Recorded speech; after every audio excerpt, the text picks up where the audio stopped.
All right. Today I want to deal with time, my own time. I'm going to read a poem and an essay written probably in around 1992. And then I'm going to comment on how it has stood the test of time. First, the poem. Literally found in a drawer a few minutes ago. Astyanax. Crawl up those last Dardanian stones, and peer out there upon black ships, turned salty grey. Time has washed them all away, but here I stand, blackened hand upon the shoulder of the boy, wood for fire, Astyanax. A gentle push and down you'll fall to Hades. A wrecked and broken body, I will push, and you will die. The modern poets now would pull and pray, and in their weakness pull you away. Make peace, and love this vicious world, the cradle of godlike humankind. Like Abraham, worshipper of the vicious Lord, who holds the dagger above Isaac prostrate, with hate in heart to prove his vicious faith. All his children will hate their fathers, and all their women will hate themselves. But I do not hesitate.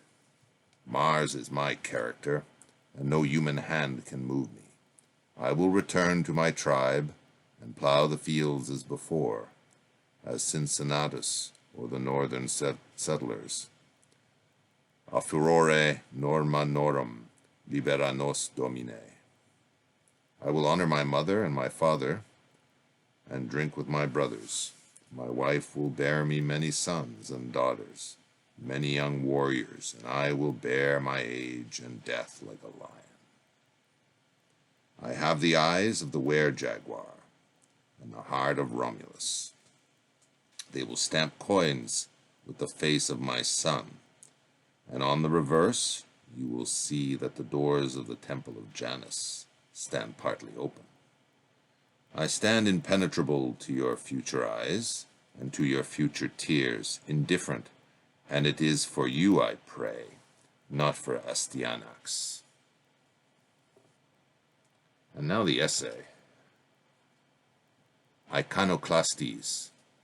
Preliminary. In the mythology of Western liberal thinking, the idol smasher, or Eikonoklastes, is a heroic figure, right up there with John Locke and Martin Luther King.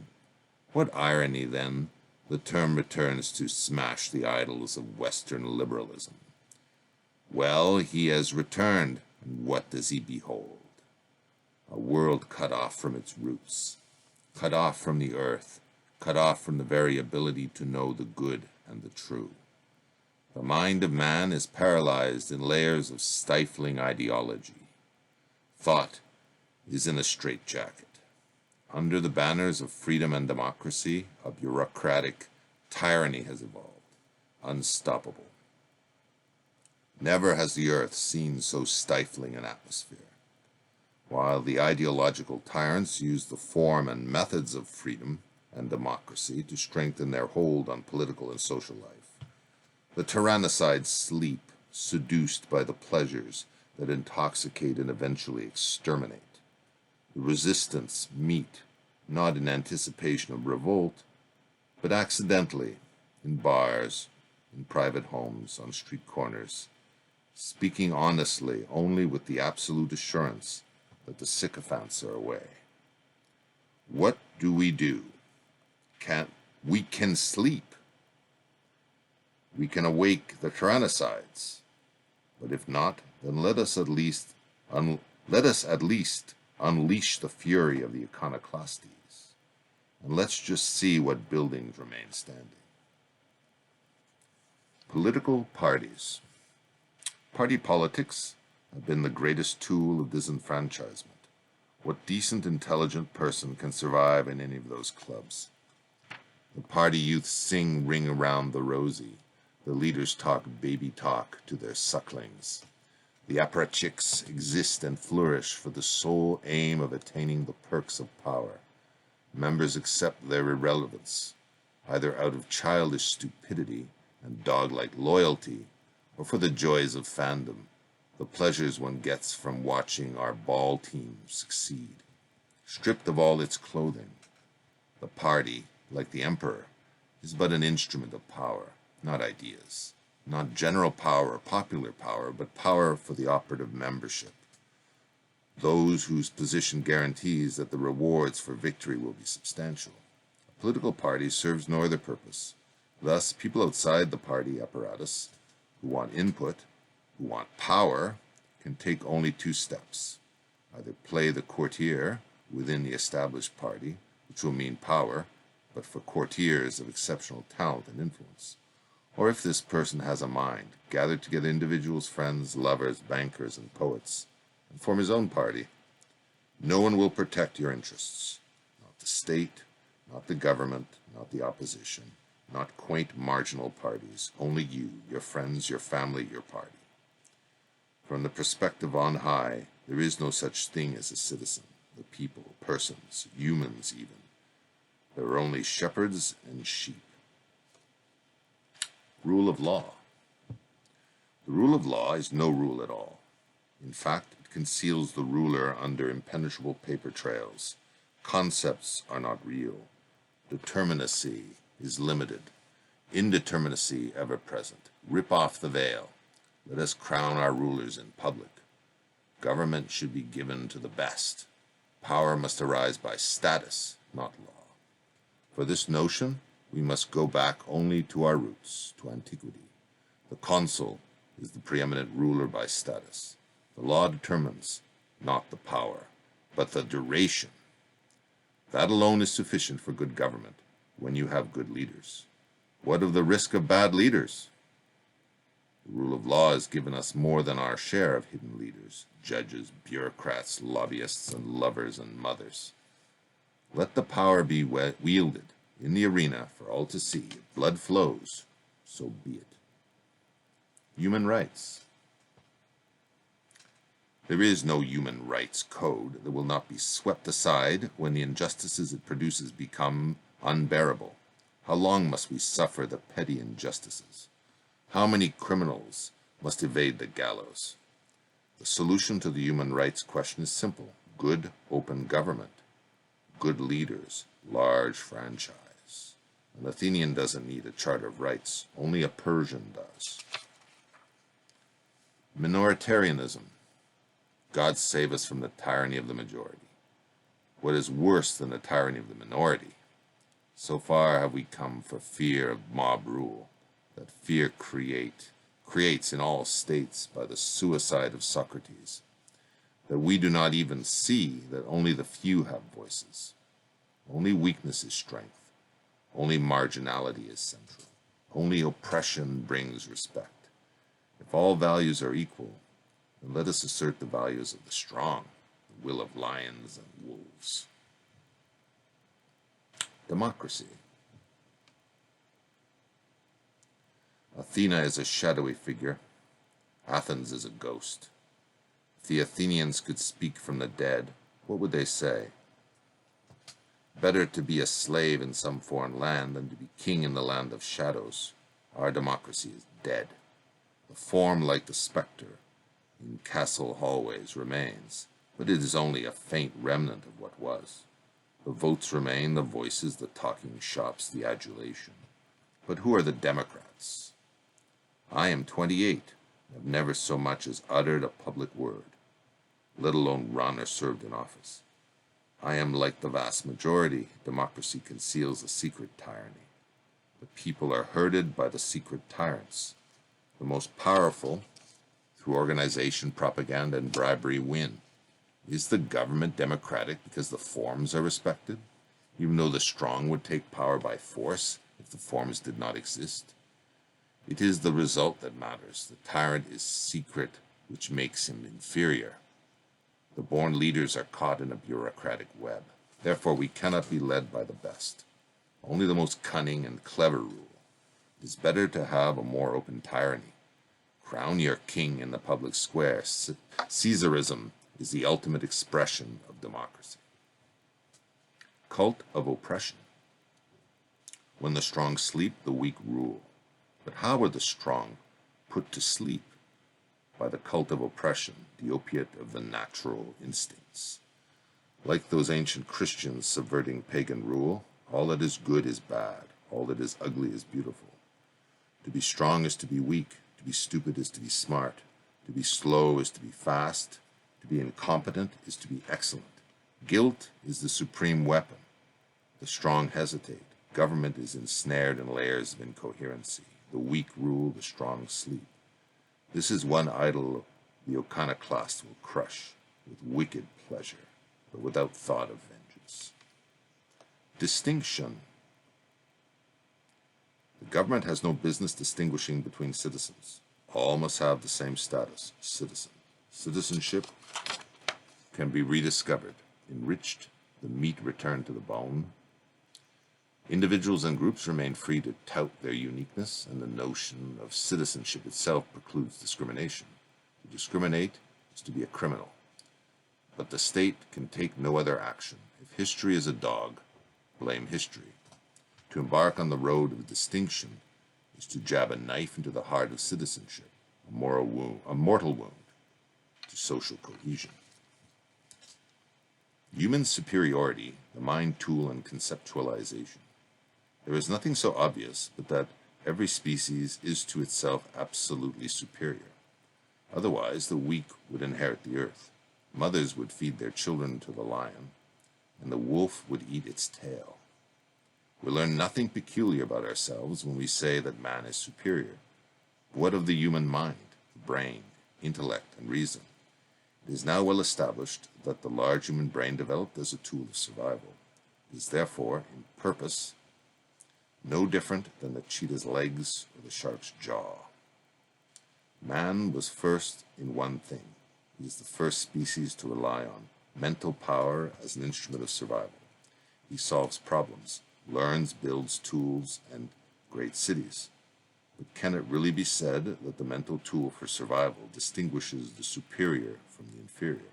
Why not time, like dinosaurs, or inextinguishability, like the insects? What does the brain tell us about the soul? Is the soul of the man necessarily superior to the soul of the cat? The animating force is the same, the consciousness is the same. We say humans are superior because we are human.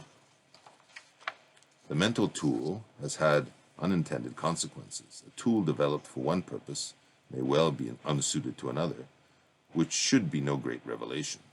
But when that tool is the mind, those unintended consequences are the very sum of human thought. Every doctrine, every belief, religion, philosophy, law, the concepts which are the building blocks of human organization are but unintended consequences. The fact that the process of mind tool is natural deceives us into believing that its product is natural, in the sense of being true. But the process and the product are two different things. The process is true only in the sense that it serves human survival. To think and conceptualize permits the classification of things and events and consequences, and their sequence in time and space. To see the tiger kill, to then know the tiger, to know it kills, and to know the sequence of threat and death is the mental process that serves. It allows man to escape, to avoid, to build weapons, and, in the end, to do the killing himself. The difficulty arises in that the mind capable of the process does not shut off in times of leisure. It continues to process and manufacture conceptualization. This is the source of all culture, beginning with religious ideas, and our salvation from the cages of life. But our salvation is another prism, swimming in a world of conceptualization that by their nature is natural, in quotes. As a process, we live our lives in utter blindness to truth. We are born, live out our youths, grow old, and die without ever coming close to realizing how utterly wrong we are about almost everything. Almost every thought is a deception. Every belief completely without foundation. Almost every hope without the slightest prospect of realization. Conceptualizations are layers of mind separating us Conceptualizations are layers of mind separating us from reality. Concepts are natural tools of human organization, the best example being law. Law is not true, it is not real, but without the concepts, which are the building blocks of law, it would be impossible to classify conduct, make rules, and coordinate the physical bodies within the psychic body politic.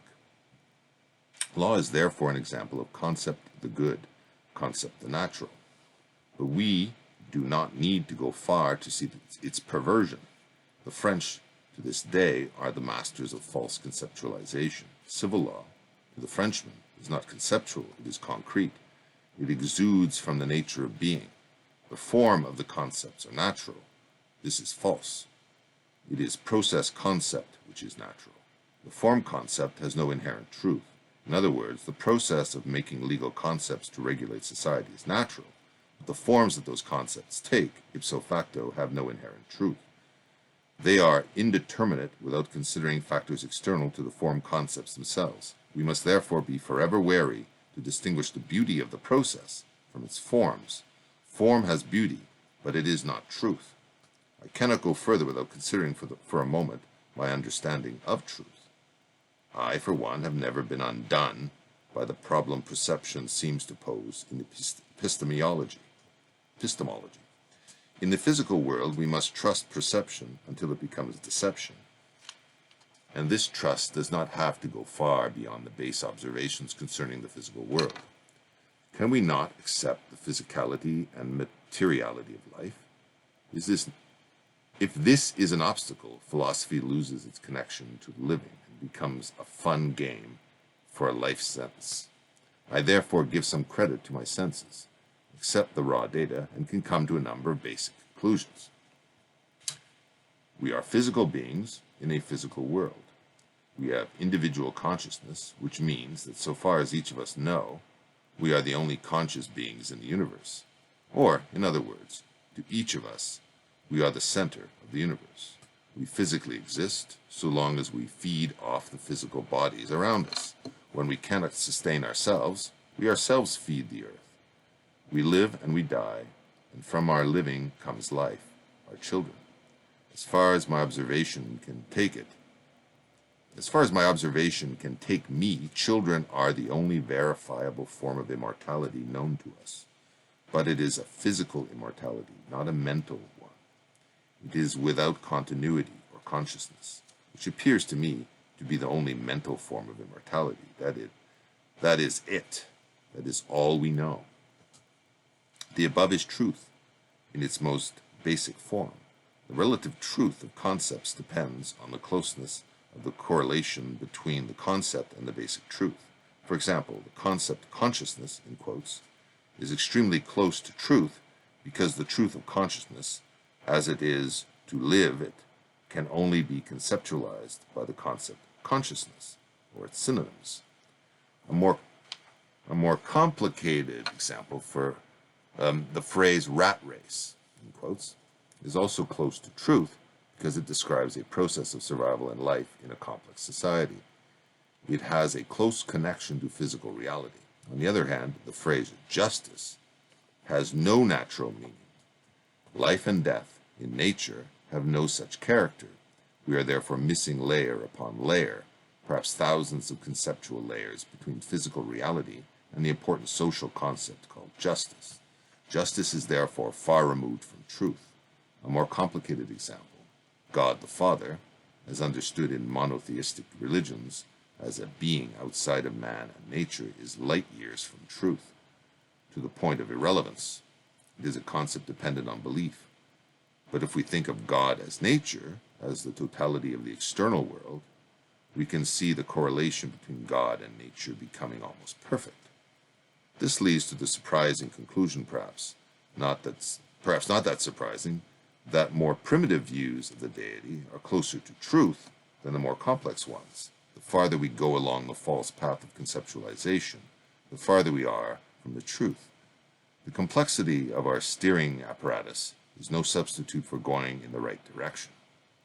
You may now be able to understand why I believe philosophies such as liberalism, Marxism, feminism, Catholicism, and so on all suffer from the same conceptual defect. They are burdened by layer upon layer of nothingness, leading to grand and utterly false conclusions about existence. So there you go. A first observation. There's a very thick stench of Darwinism in this, and materialism. But I think mainly the stench of Nietzsche throughout. Now, this is spoken 40 years after that was written. I don't think it's Nietzsche the way a student of Nietzsche would speak, though. What I think is occurring here is the use of Nietzsche as a medium to an authentic reality, which I think is correct. It is also a window to the classic virtues, which the writer obviously admires. And that's also very much evident in the poem. The writer admires the hero and despises the modern world. What is lacking here, though, I think, is understanding of the negative Nietzsche, the nihilist, the subjectivity of the will to power, and the war to replace Western civilization with a Dionysian reign of terror, a Bacchae. That reign of female madness and terror is very evident today, although the writer in that initial opening attack on the modern world, I think, is very much on the right track. He sees technocracy, he sees scientism, he sees consumerism, he sees a living death. But in relying heavily on Nietzsche and Darwin as the answer or a window to the answer, I think you see a problem when Nietzsche may well be the reason we have this reign of female terror at the moment. I would describe it as a reign of female madness is very evident today, like the Bacchae. Listen and watch Ardern, if you can bear it, the Prime Minister of New Zealand. She says she is the truth. She is the only source of information as she oppresses her people who willingly accept her abuse. All over the West, we hear the cry that we need new morals, new values, hyper-equality. The male virtues of courage, fortitude, wisdom. Technically, they're female virtues as well, but I want to describe them in their full sense as male virtues. And what are we going to replace them with? Well, we know full well what that is. They're going to be replaced with the female virtue of safety. And again, I cannot find support for that proposition, but in my view, it's a female virtue. The idea of safety is unknown prior to the rise of female power, political power, and actual power in society, to the point where you could tell a population, be safe. We're taking away all your freedoms so you can be safe, and it's accepted. But this is the same kind of safety espoused by the Jacobins when they set up the Committee of Public Safety. It is annihilation for the sake of virtue. It is quite literally death. Now, the writer 40 years ago had a strong anti-Christian position. Bias, maybe, but I detect a lot of Nietzsche in that. What I would say 40 years later is there is a lack of philosophical learning and rigor there. Although the reference to the primitives having a more authentic perception of truth, of God, there's something to that.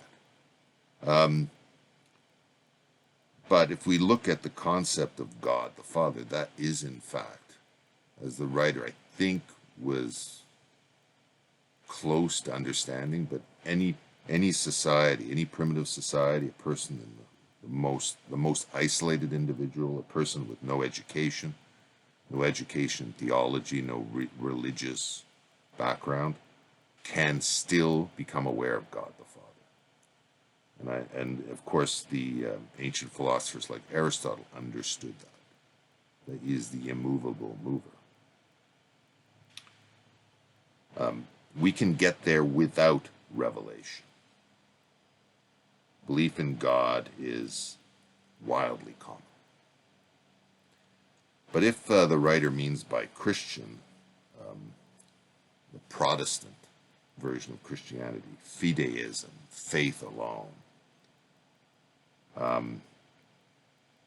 many of whom these sects, denominations, like the Muslims, do not believe or understand secondary causation, by which I mean that causation allowed in the created world by God, which permits free will.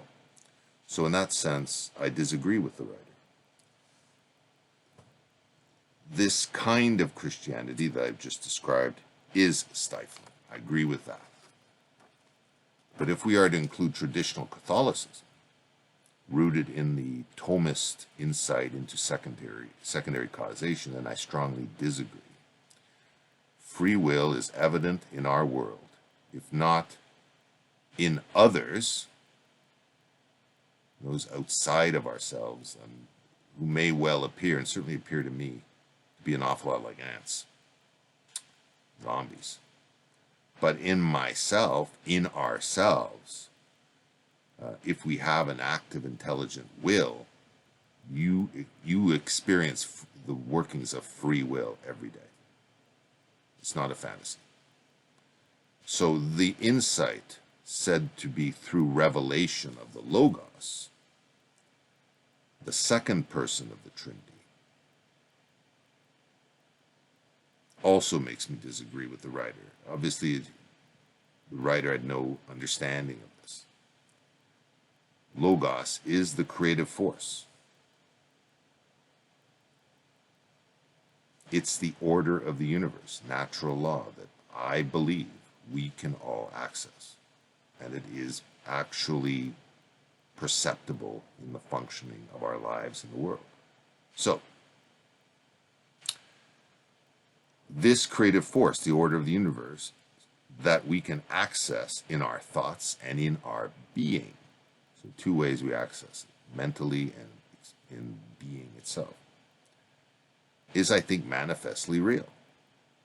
And even if you disagree, let me use an empirical example.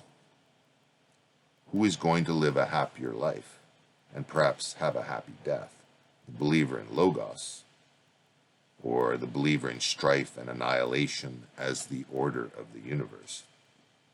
So the vision, the Lutheran dialectic, the Hegelian dialectic, strife is at the heart of the Trinity. I think the answer is easy. And it's also easy to talk of a hero's death, but their hero got there by a good life, if not a compassionate one.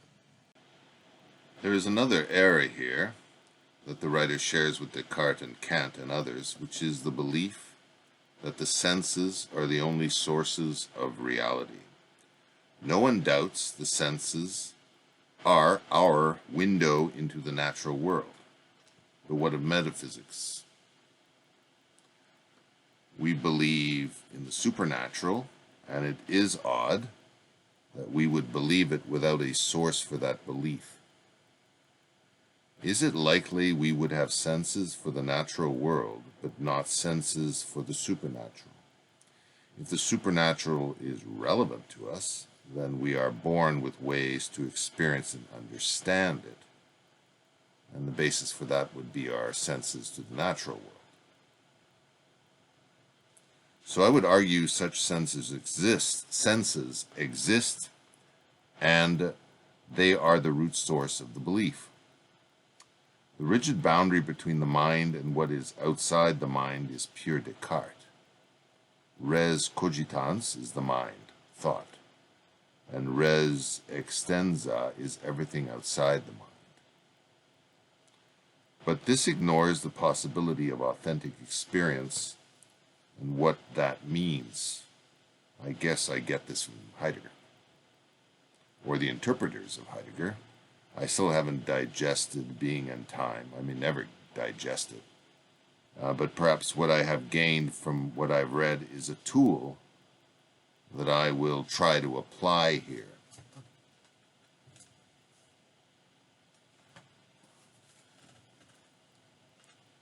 I take some comfort in this commentary on Heidegger. My immediate task is not to take sides pro or contra. The problem is more perplexing and inhibiting. It is a fact that many native speakers of German, even when they possess a fair measure of philosophic literacy, find much of Heidegger incomprehensible. They quite literally cannot make out what Heidegger is saying, and whether indeed he's really saying anything. So I do take comfort in that. What I'm going to do is read a bit of a commentary on Heidegger by a chap named George Steiner. Here we go. The distinction is one of the most decisive in Heideggerian thought, and the impact of that thought on modern feeling. It is the distinction between an authentic and an inauthentic condition of human life. Heidegger now proceeds to actualize and deepen this capital duality. Inauthentic Dasein lives not as itself, but as they live. Strictly considered, it scarcely lives at all. It is lived in a hollow scaffolding of imposed, anonymous values.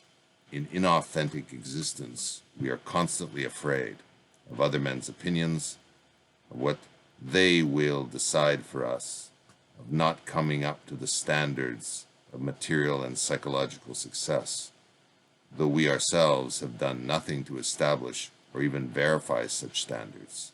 Fear of this order is Furcht. It is part of the banal, prefabricated flux of collective sentiment. Angst is radically different. In its Augustinian, Pascalian, and above all, Kierkegaardian sense, angst is that which makes problematic, which makes worthy of questioning our being in the world. Angst is one of the primary instruments through which the ontic character and context of everyday existence is made inescapably aware of, is rendered naked to the pressures of the ontological, of which death is, as we shall see, privileged. Angst is a mark of authenticity, of the repudiation of theyness. Another differentiation follows. We have seen that Dasein is grounded in language, that the intelligibility of being in the world expresses itself, can only express itself in discourse. We live, says Heidegger, by putting into words the totality of significations of intelligibility. To significations, words accrue. Authentic language is Reide, a word which, as Heidegger's translators ruefully point out, is often less formal than discourse, but certainly less colloquial than talk. In the phenomenality of the everyday, of the oneness and the theyness, the signs, understanding, and self-interpretation come to pass not in Reide, but in Gereide. Once more, translation is lamed. Idle talk, chatter, carry moralistic valuations, which Heidegger wants to avoid precisely because they are themselves far too conventional and comforting for what it is he has to say. Perhaps the best we can do is to think of Reide as speech, as the speech of Dasein. The association with logos lies near to hand, and of Gereide is quite simply talk. This latter heading has a corrosive ubiquity. It embraces not only the flood tide of trivia and gossip, of novelty and cliché, of jargon and spurious grandiloquence, but spreads to what we write, where it takes the form of scribbling, Overwhelmingly, talk has lost its primary relationship of being toward the entity talked about, or else has never achieved such a relationship. A devastating an anatomy of journalism and the idiom of the media. Thus, it cannot communicate in such a way as to let this entity be appropriate in a primordial manner. All that talk does is to pass the word along, a phrase of forceful contempt, as in German, Nachreiden also means to asperse, to gossip pejoratively and emptily. Gerede, the one, talking to, or rather with the they, is at once the symptom and realization of the rootlessness and restlessness that govern a culture of inauthenticity. Talk makes public what should be private. It fosters illusion of understanding without genuine grasp. It obscures or holds back critical inquiry. The sign with others transpires in an echo chamber of incessant, vacant loquacity, of pseudo-communication that knows nothing of its cognates, which are, or ought to be, communion and community. It is exactly the model that Sartre spells out in No Exit. The fruit of Gerede is an obsessive Neugier, meaning curiosity, lust for novelty.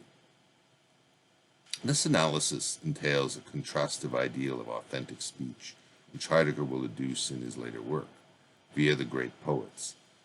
But there is here as well, I think, the apologia, very possibly unconscious, of a man who is writing Sein und Zeit, being in time, who is contracting, kneading language into novel, recalcitrant shape in order to scour from it the legacy of metaphysical academic and academic journalistic chatter.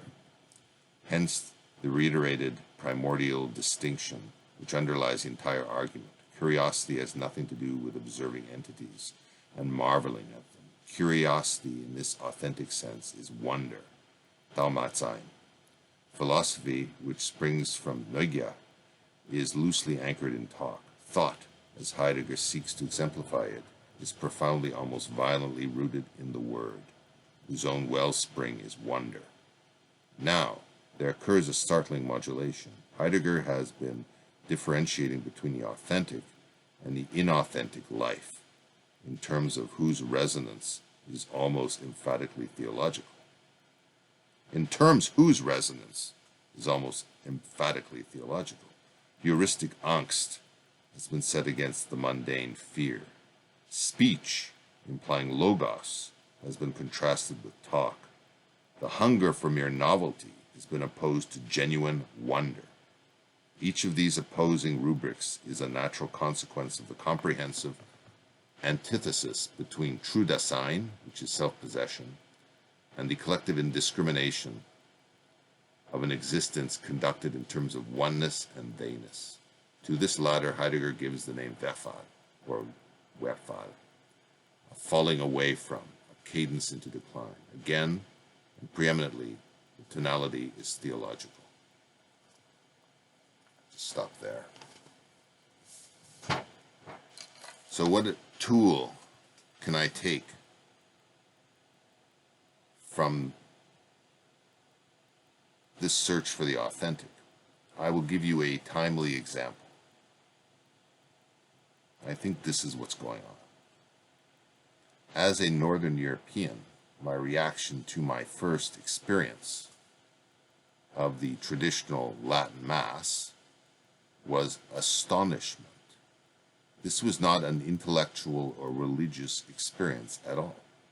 It was recognition of the authentic.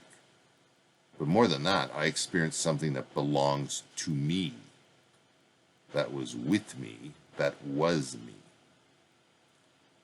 And that is a little bit of the evangelist John there, I think.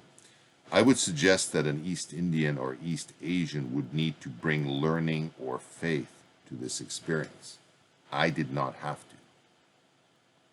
I will call this authentic being. And this may be the commonality between the European Catholic experience, traditional Catholic, and some we see or we hear about among neo-pagans or readers of Evola.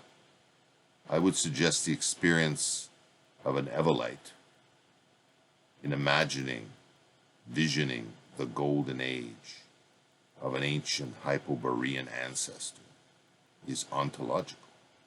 There is recognition of something true, and one that a European or someone from the Indo-European tradition would experience, but not others. Lovers of Eastern mysticism, or some of them, aren't just practicing, they are experiencing something.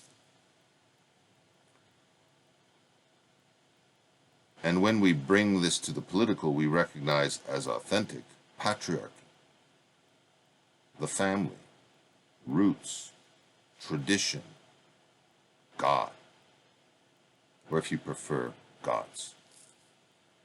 And of course, beauty. And we reject as inauthentic the haters of the above, the haters of Western civilization, and the lovers of ugliness and chaos. So we need to put our divisions aside. We have a lot in common to fight a common enemy.